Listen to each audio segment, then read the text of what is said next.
Hey guys, so this week we wrapped up the series White-Knuckled. Hope you guys have been enjoying the conversation in your groups. This weekend, Chad talked about the beauty of letting go.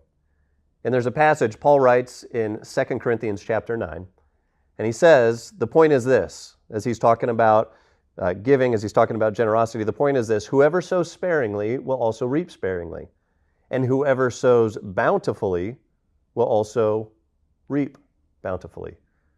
That if we sow a little, we'll reap a little. If we sow a lot, we'll reap a lot. When it comes to generosity, he says, man, we're more generous when we give more and more.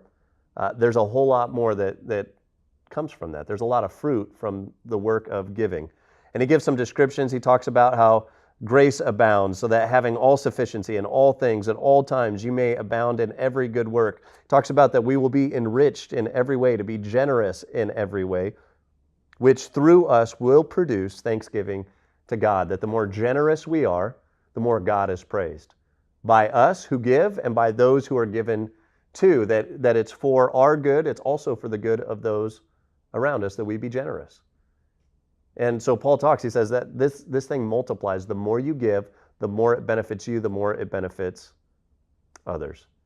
See, the beauty of letting go is that when we actually do that, when we trust God with this thing that we want to cling to and hang on to, and we say, okay, God, what's mine? I'm a manager. It's temporary. I'm going to use it for the good of others. I'm going to use it for sharing the news about who you are, whether that's given through local church, whether that's being generous in your neighborhood, opening up your home to people, allowing people to come in and share a meal with you, seeing a need and meeting that need. That God is going to be glorified in that people are going to be drawn to Jesus.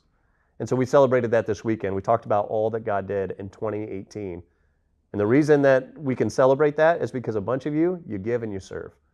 You've chosen to be generous, and God's taken that and He's multiplied that. And it's not just for the good of others, it's for the good of us who give. So when we trust God with different areas, whether it's finances, whether it's our time, whether it's our talents, then we get to see God do some beautiful things with that.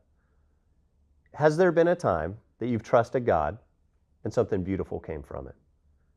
Think of a time in your life, whether it was giving, whether it was serving, whether it was whatever that step was, that you trusted God and something beautiful came from it, because God loves to take it, our trust, our step of faith, and to multiply it into something beautiful. So tell a time that you trusted God and something beautiful came from it.